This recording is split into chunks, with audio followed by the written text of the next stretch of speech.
Hi witches, welcome back to my kitchen. Today we're talking about favourite witchcraft books.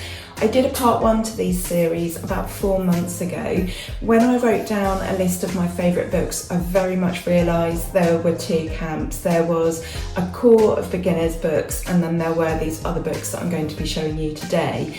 So if you haven't seen that video yet, or you're just starting out in witchcraft, I recommend that you go and check that video out. Today we're going to be going through the remainder of some of my favourite books, and even though this is a total of 14 books, I can still say that there are other books that I really love, so I'm sure at some point, especially once I've read a few more books, we'll be having another video. So this is kind of like a little review because I go through each book and tell you why I love it. So if you want to hear more, then stay tuned.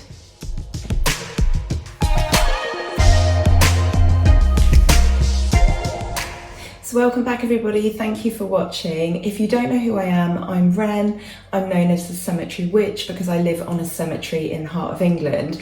And today we're going through some of my favourite books. Like I said in the intro, this is actually a part 2. I've got such a long list of favourite books that I've had to break this down into 2 parts. Like I said in the intro, the books in the first part very much form a core. So if you're new to witchcraft, you're a beginner, or you're finding your way back to the path, then I really recommend that you go and watch video 1. You might want to watch that before you watch this one. And you might want to subscribe because I'm sure at some point in the future there'll be a part 3. I only intended this to be 2 parts, but you know how it is, as you read and discover more books, then you come up with new favourites. So I really hope you enjoy this selection of books. I've got one that I would say isn't strictly speaking a witchcraft book, but you can apply it to your witchcraft practice. So that is book number 5 on the list. So I really hope you enjoy these. So first up on my list, I'm just going to move them out of the way. First up on my list is Hedge Witch by Ray Beth, and this is a book that I bought fairly early on in my path. It was published in 1990 and it's a series of letters from Ray Beth to 2 people that are learning the craft, 2 apprentices. Now the thing I love most about this book is that Ray Beth puts forward the idea of solitary witchcraft as a choice in its own right, as a path that is fulfilling and wonderful and will give you everything you need, as opposed to being in a group setting, so in a coven. And I really like that about this book, because solitary witchcraft is, well, some of us might be pushed into that because we can't find a coven or we have restrictions due to family commitments or work. Being a solitary witch is a choice in its own right, and as many people get older, that is definitely something that they choose to do. And I know several people who were part of a coven for many years, and now they're getting older, they like to do things their way. So really lovely thing about this book. Ray Beth is a sea witch, a priestess, an author. She's written several books on things like the Fae, spellcraft, hedgecraft, and I really like this book because it is so gentle in its energy, it's uplifting, it's inspiring, it's got poems and things in, it's got spells, it's got information on how to find a pagan partner, there are sketches. It's just really gentle and informal and whimsical. And I don't think she was ever intending to publish those letters, but then she ended up doing that because she realised it formed the basis of a good book and would be really good instruction for a lot of people. So running through this, we have Wiccan deity mythology, and it's just really uplifting and inspiring. I will just put one clause to this though. I haven't read this for over 20 years. So I haven't read this since I received the book for the first time and read it. So I think I'm going to have to revisit this, especially as I have included it as one of my favourite books. I just remember that it just left me with such a good feeling, and at the time when I was very young, I felt like I was perhaps properly tapping into something, you know, I was onto something, because it's really, really difficult when you're first starting out and you don't quite know what sources you should be using, where you should be turning. And back then we literally had the library, and we had the choice of books that we might come across if we went to a shop, which was quite small at that point.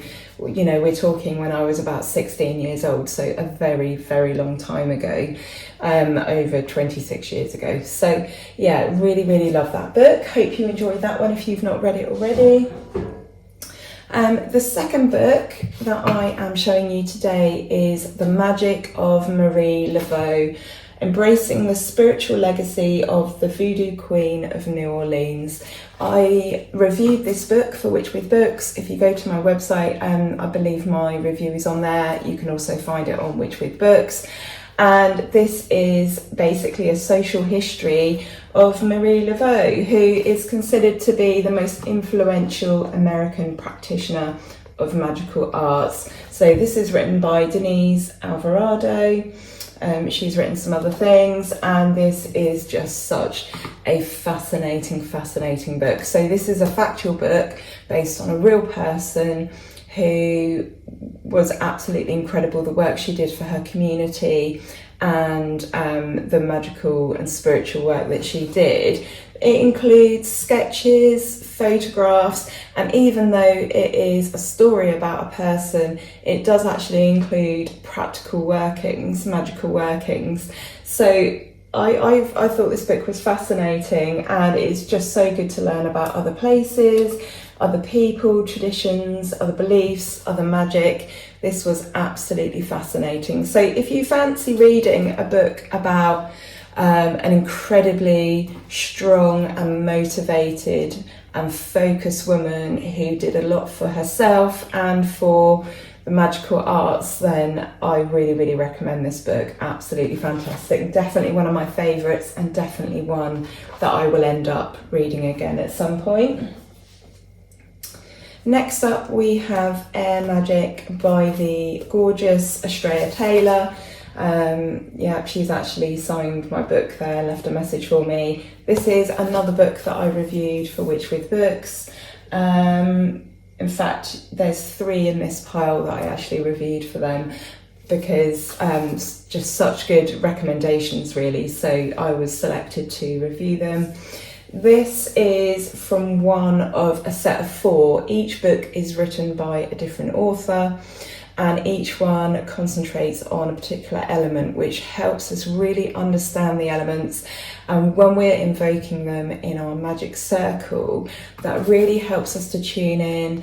It helps us to feel and see and visualize and know when they have arrived in the magic circle as well. So this is a really, really great book if you do any sort of like practical magic, if you're a magician in any way. And this is filled with spells, rituals, meditations, correspondences, stones, crystals, sounds, words, information on the Wheel of the Year, folklore, culture, mythology, mythological beasts, animal guides, absolutely everything to do with air. And when you start out, you know, when I think of air, and I can think of some correspondences in terms of the kind of things that we might ask air to help us with when we're calling air to our magical circle or a magic circle. You kind of think, you know, you come up with a fairly long list, but you think that's it. You cannot imagine the detail and the wealth of information and magical associations associated with one element. And so I just thought this book was absolutely fantastic. I really felt like I'd known air a million times better once I'd read this. So this book, I would say, is absolutely imperative for magical growth. Australia's written some other books as well. She's got another fantastic book called Intuitive Witchcraft, and I believe she's got another book coming out soon. I'm sorry, I don't know the name of that one. That's just come off the top of my head right now. But yeah, this really helps you strengthen your core magical practice, because when you think about it, when we cast a magic circle, our our sort of focus is not on inviting deities or gods. When we create that magical space appropriate for magic and we fill it with energy, we do so using the elements. So I think this series of books is really, really important. I've got the water magic one, which I haven't read yet, and I've got the other two on my Yule list. So, but just reading this one alone, they're all roughly the same size as well. They've got quite small print, so there's an awful lot of information in here. And it's got everything from sacred sites to expansion, travel and change, breath, mind and communication. So it breaks down, it's not just a book of correspondences, but it actually breaks down those correspondences associated with air into some depth as well. So a really, really fantastic book. As I'm flicking through here, I'm just smiling because there are little stars that Estrella has put in the book. It came with a load of stickers and a little bookmark and things, that there's just a little star there, so that made me smile. I'm going to pop that back in there actually for me to find another day. So yeah, absolutely fantastic. Check out this range. They're called Elements of Witchcraft.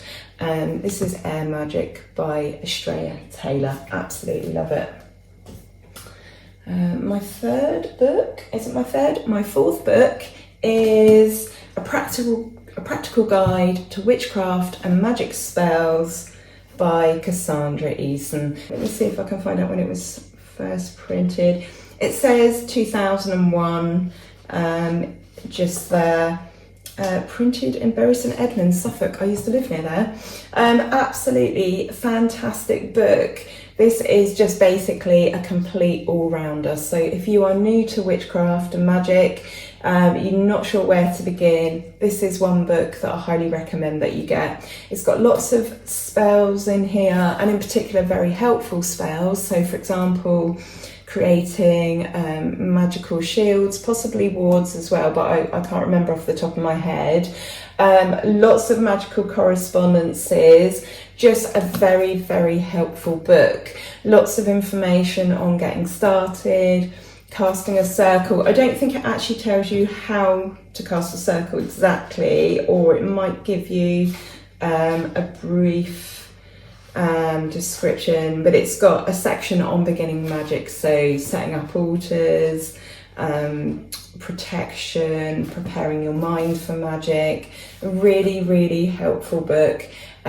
Just a complete source of wisdom. It's got everything, it really has. It's quite a big book, as you can see. It's got lots of lovely little sketches throughout as well. And yeah, I just highly recommend this book. I love Cassandra Eason. I bumped into her once, I think I've told you before. I bumped into her at Witchfest when I was about 20. And she said, "Do I know you?" And I said, "No, but I know who you are." And yeah, she was really cool. I think she lived on the canals in Birmingham back then. I could be wrong. I seem to have this association in my head with her and canals. I don't know if I've read something she's written over the years about that. But anyway, really, really helpful book. Covers the Wheel of the Year as well. So there are some rites and rituals that you can do, some ideas on how you can celebrate. An absolute brilliant all-rounder. To be honest, that probably should have been in the list of the first 7, but the way I organised them in the end, this ended up in the second list. Maybe that should have been the first book that I did today, but yeah, absolutely fantastic book. Love that one. Then we have one which, strictly speaking, isn't a witchcraft book. This is Colin's Need to Know Zodiac Types, and I'm not hugely into astrology. I'm learning about it all the time. I'm very interested, but I have to say, in terms of descriptions of loved ones and myself, this is the most accurate book I have ever read. Now, obviously, your birth chart is very, very complex. There is a lot more going on than just your star sign or your sun sign, whatever you would like to call it. But this is a fantastic book, and I find it really, really helpful because it's got lots of correspondences. So, for example, if we open it up and start at Aries, it's got keywords and correspondences related to Aries. It has things like lucky connections, so colours, plants, perfume, gemstone, metal, tarot card and animals, positive and negative characteristics. And you might think, well, what's that got to do with witchcraft? But if you think like I do, I'm sure most of you are there. Obviously, we can use these magical correspondences and lucky connections for our magic. So if you are carrying out a spell on behalf of someone, obviously make sure you have their permission first, but you could implement this into your spell work. So you could pick a red and or a white candle for Aries, because that is the colour that has been given. So there's information here on ruling planet, your secrets, your health, your leisure, what people tend to look like, how they tend to behave, hobbies and pastimes, things you love and hate, issues surrounding sex, love matches, how to capture an Aries heart, everyday life, homework, absolutely everything. It's absolutely got it all. And I've spent so many hours over the years poring over this book, and as you can see, I've highlighted things that have been helpful to me. So this is a really wonderful book. If you are interested in astrology at all, the zodiac, astrological bits and bobs, you know, you've got questions or you want to learn more, you want to look at other people's behaviour, compatibility, attributes, magical correspondences, honestly, it has it all. And it's not obviously marketed from the point of being a witchcraft book, it's just that this is a book that I like, that I apply to witchcraft. So it's really important that we can remember to do that. We can weave magic into our lives in all sorts of ways and get help and inspiration in all sorts of ways. So yeah, really love this book. Check it out. I don't know how old this one is. I've had this a very long time as well. First published in 2004, and I reckon I've had it since about then, to be honest. I've had this a long time. So what's next? Oh, this is another book that I have reviewed, Kate Freuler, and it's called Of Blood and Bones, Working with Shadow Magic and the Dark Moon. And it's a huge book with lots of information inside. And this is probably one of the most interesting books, one of the most intelligent and clever books that I have ever read. So this is about all aspects of shadow magic. So when we're talking shadow magic, we're talking about the slightly darker aspects that might be included in magic. So for example, using bones or teeth, using the dark moon, using taboo things such as menstrual blood and personal effects, making dark moon water. It looks at curses, it looks at banishing. Now, the idea of this book isn't to be bad. Don't get the wrong idea about it. This book is educational, it's inspirational, and it doesn't condone hurting or killing people or animals. And it looks at things like, for example, using baneful plants and what you can use instead of baneful plants, which is quite often tobacco. That's a very good substitute for poisonous plants. But the idea is it gets you to think about shadow magic and how we can use darker elements. It's designed to educate. So for example, there's a section on curses, the ethics around curses. There are some curses in there. It goes into great detail about them. And at the beginning, there is a huge section on ethics and our own personal ethics. And this book is written with such sensitivity and clarity, and I just think it's a really clever book. I didn't come away from reading this book going, oh my god, that's dark, that's evil, that's bad. That's not what this book is about. It really does make you examine your ethics and your values and standards, which I think is really important when we read a book. Not only do we want to learn, but we want to really think about our own magical practice and the direction in which we're taking it. And it's just wonderful. It covers things like death, and things like puppets, which, you know, obviously when we think of a puppet, the most common example that most people know about is a voodoo doll, and people associate that with sticking pins in it and doing horrible things, when in fact puppets are most likely used for healing. They're used for just creating an image of someone so that we can then help them. So this book covers things like that, where perhaps people imagine that to be dark, but actually you end up being educated on that subject. So again, death is a really taboo subject, but this book goes into detail. So this book kind of contains perhaps all the subjects that sometimes magical practitioners decide to leave out because they're such sensitive topics. So for example, using blood, bones, teeth, fur. Now obviously there are going to be some people that immediately think, well, if you use fur, that means you've gone out and killed an animal. No, this looks at the ethical ways to do that if you want to do that, but it also looks at alternatives, and it looks at what those things and, you know, what attributes they contain and how they can be helpful.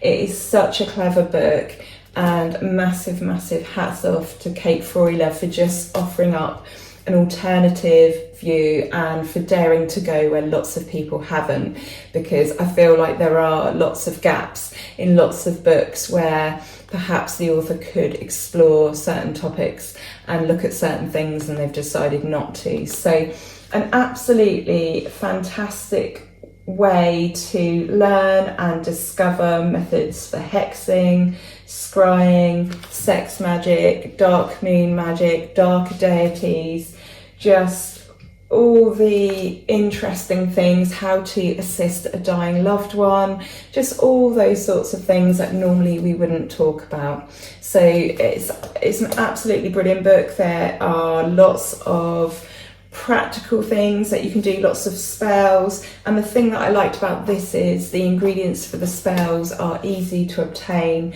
They're not difficult, they're not scary, they're not dark. Just a really fascinating book. I would give that 10 out of 10 in terms of books, so check that one out. And Kate Froyler is another absolutely wonderful human being. My last book is a bit of a cheat actually, and I've spoken about this book before on this channel, and it is The Magical Use of Thought Forms. And the reason why this one is a little bit naughty is because I haven't actually finished reading this yet. So I picked this up in Glastonbury some months ago and I started reading this. We were staying there, and even though I had a book with me, I started to read this and I could not put it down. And it's just really lovely to read about a magical practice, so creating magical thought forms, a magical practice that we don't actually see spoken about that much. I wouldn't say it's within the sort of the mainstream, the sort of the simple, the easy things that everybody knows about, like candle magic or banishing and binding. It goes a step further, and it's a really comprehensive book. It's really interesting the way it's laid out with interesting stories. It's just really interesting, and I probably shouldn't put it on this list considering I only got, you know, probably not even a quarter of the way through, but the bit I read was so fantastic. And when I finished my other book that I'm in the middle of, and I have this habit of starting other books, but I'm trying to stick to one book and get it finished. When I have finished reading that, I'm going to read this one next, and I'm going to start again from the beginning because what I did read I enjoyed so much. It is by Dolores Ashcroft. Let me think of this. How will we pronounce this? Nowinski, I think. I'm sorry if I've got that wrong. I think it's Nowinski, and J.H. Brennan, and it's just absolutely fantastic. And it says on the back, acquire powerful skills in a proven magical technique. In this comprehensive reference manual, two leading occult researchers present step-by-step instructions, some never before in print, for developing the most basic and essential skills for magical practitioners of any tradition, creating thought forms through astral manipulation. The magical use of thought forms includes sections on the structure of reality and on new visualization techniques to build correct astral images for highly potent magical work, from creating a familiar or guardian to building a memory palace. Also revealed in this extraordinary guide, the occult art of observation, how to build up desire as fuel for a potent astral engine, the 3-point location of occult power in the physical brain, and the creation of advanced astral structures, including god forms and angelics, audio images, and astral landscapes. The most spectacular aspect of this book is the instruction given for the performance of the legendary alchemical experiment, the creation of the homunculus, an animated form that can last up to several hours. So absolutely fascinating.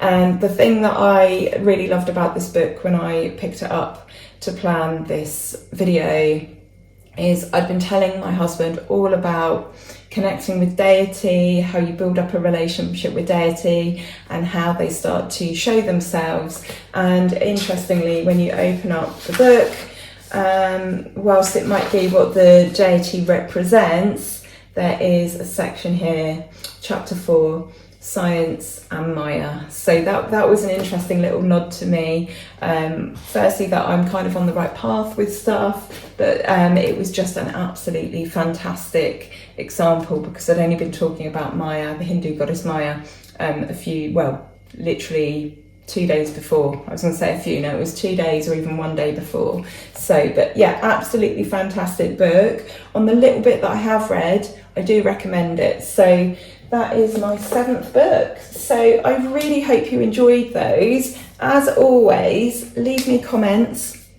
Let me know what your favourite books are, or maybe you've just discovered a book that's absolutely amazing that you'd like to tell us all about. Feel free to hit the subscribe button. It really helps the channel, and also it means you will never miss another witchcraft book episode.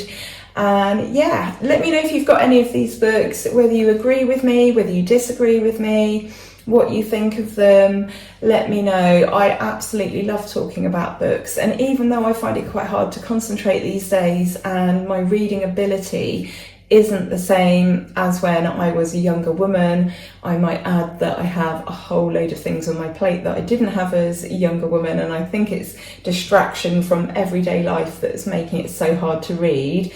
And also I am writing and sort of studying and reading little things throughout the day. So when it comes to actually reading for just pleasure and enjoyment, I find it really, really difficult. But we're going to keep pressing forwards, keep trying to improve that skill, my reading and concentration. And it's the same for you guys. If you were struggling with your reading, just keep trying. And I think witchcraft books are brilliant because you can literally dip in and out of them and not feel bad and not feel like I have not read this book. You know, if there is something in particular you need to look up, so in a general book like the Cassandra Eason one I showed you, if you need to, you want to find out about protective crystals for magic, and that's all you feel like reading about, then you can just go to the section on that and read that section. Do not feel bad about that at all. When it comes to reading, any amount of reading and any amount of practice is good, and the same goes for your witchcraft path and journey. It's about learning, and it's just about chipping away at it, just continuously studying and trying and putting what you read into practice. So no hard feelings if you're not a brilliant reader.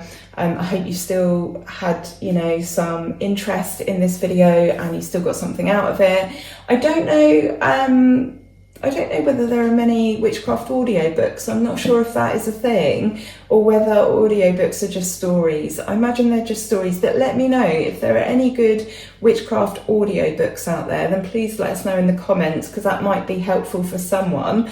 For me personally, if I was to listen to an audiobook, I would fall asleep. It's the same with trying to do meditation at the moment, I think, because I'm so tired. But let me know. I would love to hear So I'm going to wrap it up there. Thank you so much for watching, especially if you made it this far. I'll be back soon with another video and with the Witching Week, as always, on Friday, our informal pagan chat.